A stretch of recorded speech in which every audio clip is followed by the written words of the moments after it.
her nu, han var og har også for et års tid siden, hvor vi havde en konference tidligere for et år siden. Det var jättebra, det var for et år siden, Olle. Ja. For det var der, jeg ligesom fik øjnene op for det her, for alt det, du sagde, var så fantastisk spændende.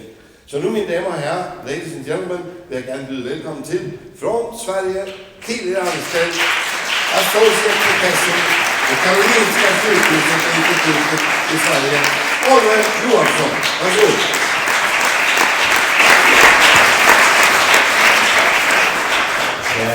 I hope this is on now, so you can hear me. And I will talk a little bit about adverse health effects of artificial electromagnetic fields, such as from cell phones and Wi-Fi routers. I will begin with this. Tom Butler, who is a professor, recently said, children are at growing risk of present and future ill health from wireless technology due to weak governance, captured government departments and agencies, corrupt institutions, a compliant press, and unethical or ignorant academics. But why then the Danish flag?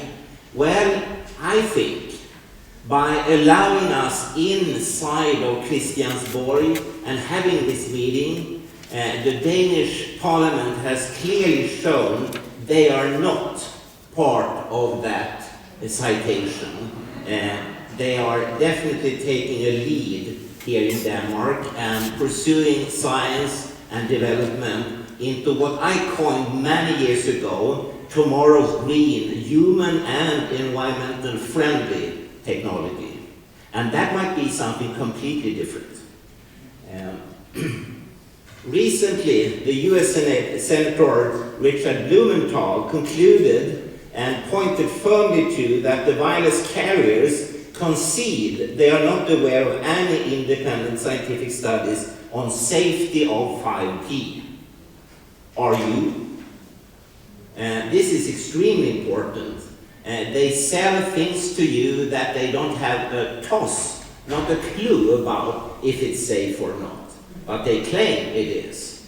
And taking into account what you will soon see, current and earlier research, the question on here is actually the opposite.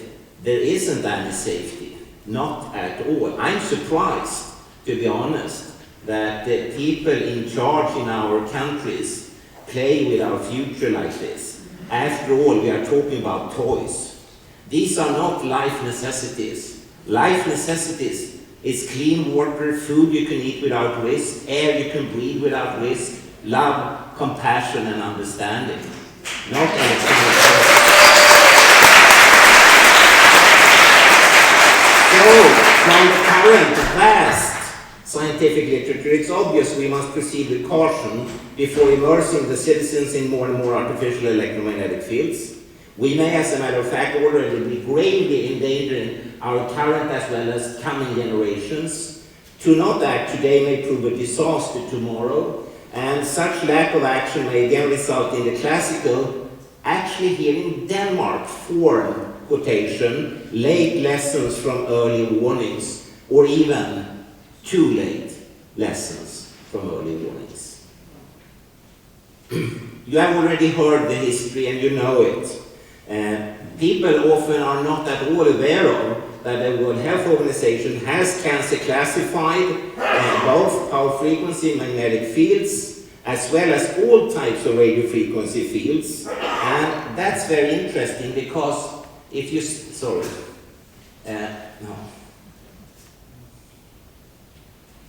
if you see down here, parents, for instance, they put their children into classrooms that are filled with high-frequency electromagnetic signals that are cancer classified in the same category as, for instance, DDT, lead, formaldehyde, petrol and diesel exhausts, and welding smoke. Would you, for instance, put your children in a room filled with welding smoke? Of course not. He would never do that. But he does actually do it because we already have the high-frequency fields from 2G, 3G, 4G, and soon 5G in these very rooms. everywhere. So that's a very odd situation. And as you heard earlier, the Council of Europe has acted and said 2011 ban mobile phones and wireless networks in schools, and they concluded that immediate action was required to protect children. In Sweden, nothing happened. I hope you did a lot here in Denmark, responding to this immediate action call. And you have heard about the American National Toxicology Program and the Ramazzini studies pointing to risks for brain as well as heart tumors. So when it comes to children, for instance, you know, in Sweden, we love children. We put on colorful overalls, reflective vests, bicycle helmets, other types of helmets. But when it comes to the effects of microwaves from mobile telephony, Wi-Fi and so on, they are completely naked. We don't care at all about them. Well, you do. But where are all the other Danes? I don't see them. And evidently as consumers, they want to have, and in Sweden, they want to have more, quicker, more, quicker, more. That's the call from the consumer. As you can see here, you can make a long list of biomedical effects, impacts, damages, starting for instance with brain and heart cancer risks. You can move into blood-brain barrier opening, toxic molecules into the brain, killing neurons in the hippocampus. You have effects on sperm cells, DNA damage, and so on, so on, so on. We don't have time today to go into all these details. I'm sorry for that, but I'm sure the Danish Parliament will invite us back to spend time on every biological and biomedical effect and conclude what are they and what should we actually do in the immediate range as well as in the long-term range. So let's meet again next week.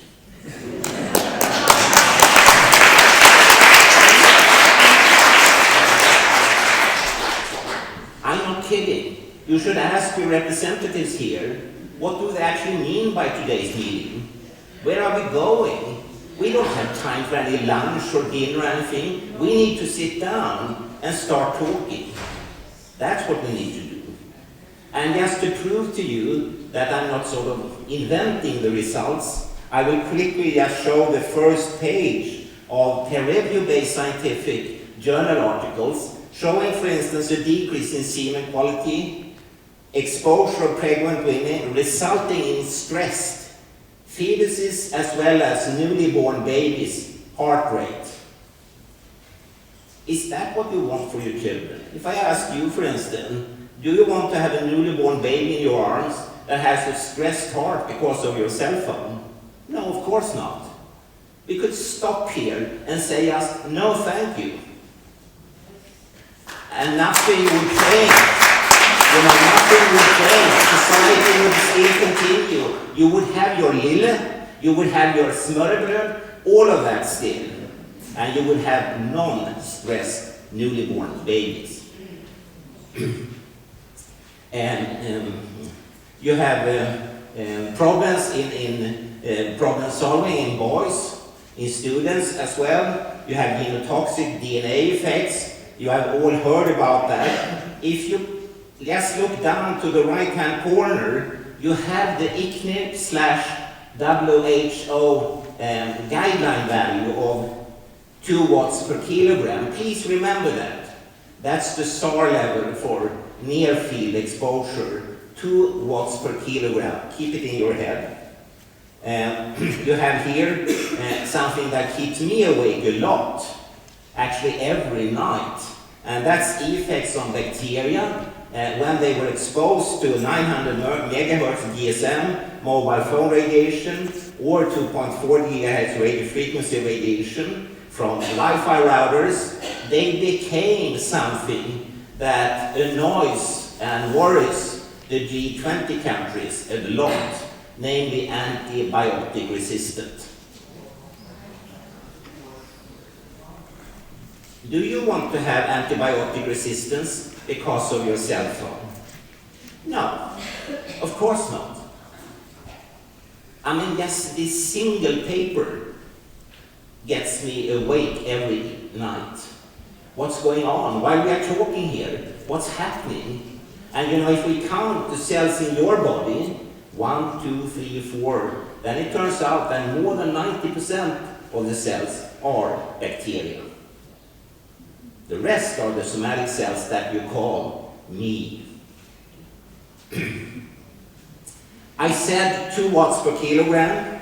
The interesting thing is that scientists for many, many years have shown in their papers effects below, very much below, or extremely much below the 2 watts per kilogram.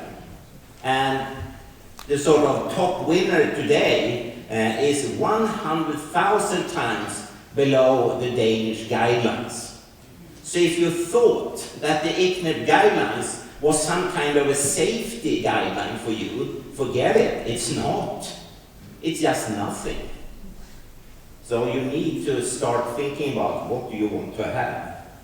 And if we talk about safety, we must live with the realization that science has demonstrated that acute or chronic exposure well below current official guidelines to wireless radiation could be harmful.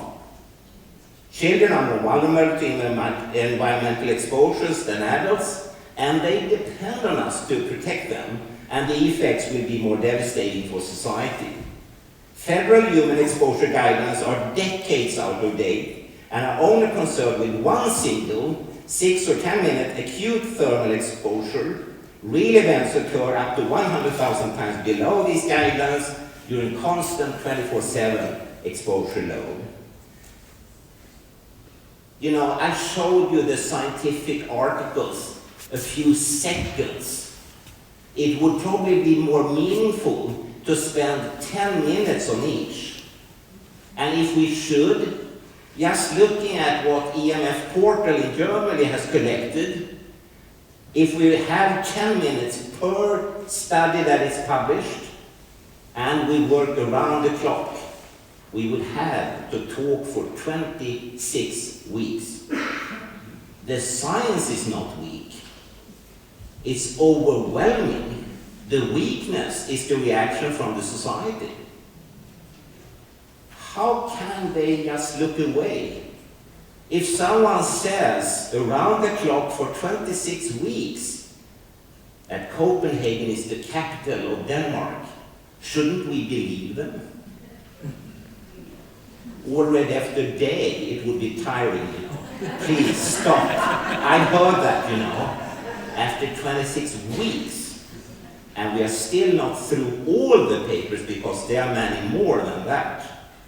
To me, this is extremely surprising. And it's also demeaning for me as a scientist. All my life I worked very hard. And most politicians and civil servants, not in Denmark, but in other countries, they don't give a toss about my contribution. No. They are different. And always remember about the guideline recommendations, and here we have the far field given as microwatts per square meter at 1,800 megahertz. In Denmark, you are supposed to withstand 9 million microwatts per square meter. You remember Einar in his excellent lecture, he talked about weak pulse signals. But you have to ask yourself, weak compared to what? And if we go for these pulse signals, it turns out that the natural background is between 0.0 to 0.0 microwatts per square meter. And if you divide the upper with the lower figure, the difference is 1 quintillion times. 10 up to the power 18. 1 and 18 zeros stronger than the natural background where most of you were born into, you are supposed to still withstand, which for me as a biomedical scientist is just sheer crazy. And therefore, already in 1997, before you were even born, you know, I said that we have to have a genuine hygienic safety limit and I proposed the natural background. Then we could be safe until we have come up with truly safe techniques that we can use for communication. What are others doing about it, and what are others up to? Well, I coined in 1983 that this is the largest full-scale experiment ever. What happens when we, 24 hours around the clock, wherever we are, allow ourselves and our children to be used as guinea pigs, whole body irradiated, and at colossal exposure levels for the rest of our lives. And people haven't responded. I have not got any real answers. Most people just turn away. They don't want to hear. You saw in the introduction the three monkeys, holding, and they don't want to hear, they don't want to see, they don't want to discuss. But some people have over the years actually reacted. Benevento outside of Naples in Italy, they did, as did you here in Denmark. So there are some few places that have actually not only reacted but also acted. And they invited 30 experts, including myself, and we wrote this resolution where we pointed to that we need, and this is 2006, a long time ago, we need to use the precautionary principle. We must inform the population so that they can make a choice. Do they want to have stressed babies? Do they want to have this and that and so and so? And also to limit cell phone and cordless phone use by young children and teenagers. At that time, there were no wireless internet, so we didn't include that. But 3 years later on, we wrote a new resolution, the London resolution. We said again, use the precautionary principle, and now we said, we propose that children under 16 should use cell phones and cordless phones for emergency calls only. No Wi-Fi, WiMAX, or other forms of wireless networking are placed in homes, schools, or public areas. Do you know what they did in Sweden when we presented this? Nothing. I hope you did a lot more here.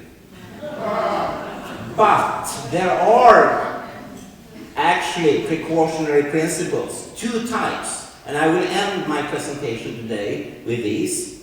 In real life, countries are now coming up since 2009 and onwards. People in different countries have demanded change. And in countries like Nigeria, Solomon Islands, Uganda, Malaysia, Indonesia, and so on, they have started various forms of bans in schools, not allowing children to be exposed too much. And next week, when we meet again, we will talk about what too much means, actually. And some other countries have followed, Japan, Belgium, one state in the United States, Cyprus. But where are Denmark and Sweden? Why don't we care as much about our children as they do in places like Nigeria, Solomon Islands, and Uganda? We should. Things are on the move. Recently, this year, the Court of Florence ordered the immediate shutdown of wireless internet in the Botticelli Comprehensive Institute to protect the health of a minor and instead use hardwiring. The school pupils, they got the same in their computers. There was nothing different. The same images, the same text and so on, but it was hardwired instead.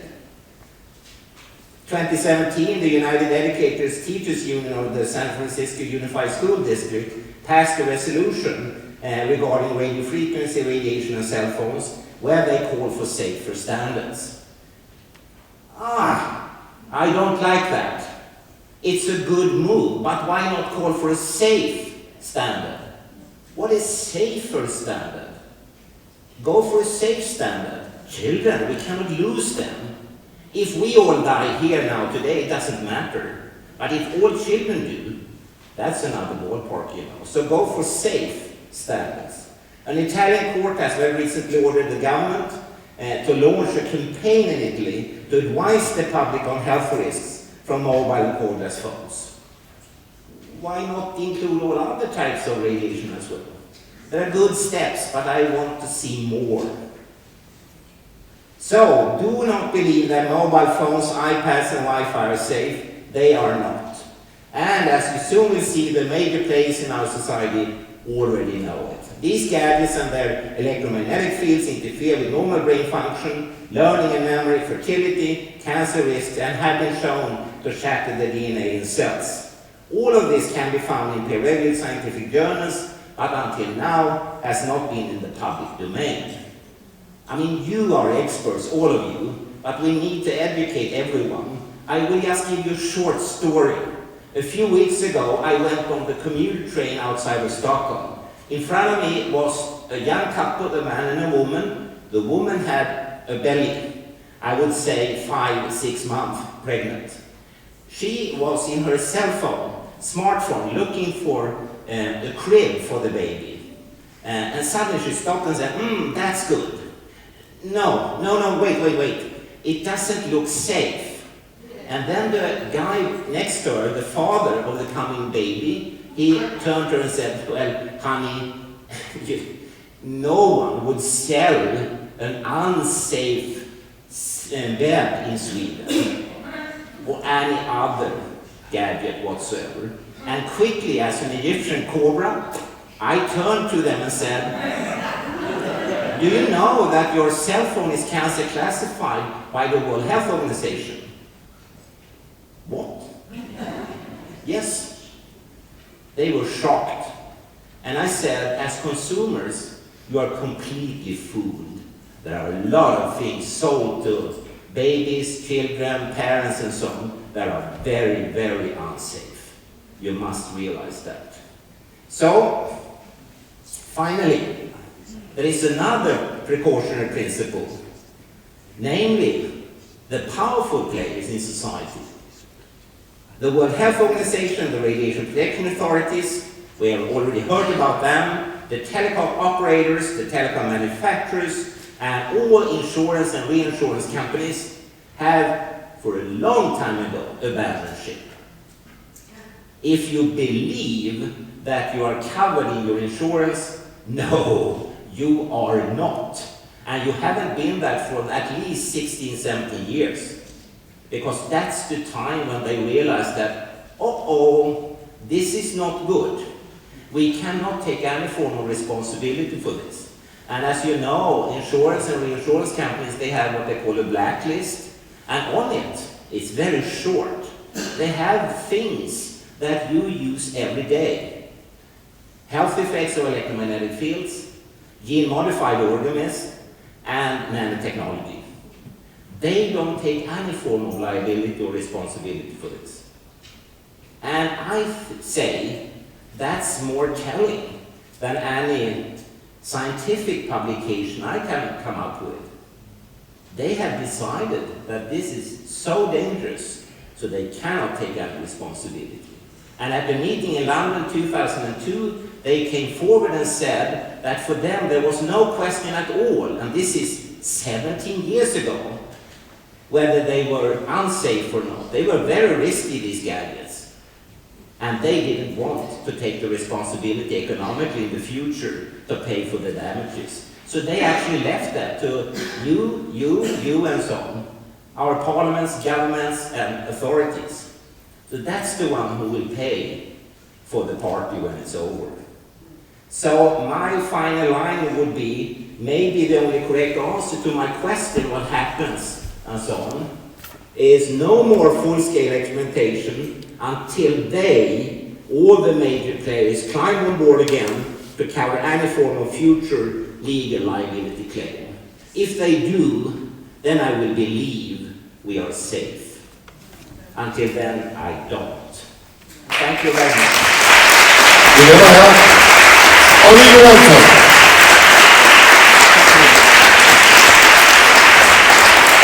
Associate Professor, former Head of Experimental Dermatology Unit, Department of Neuroscience at the Karolinska Institute.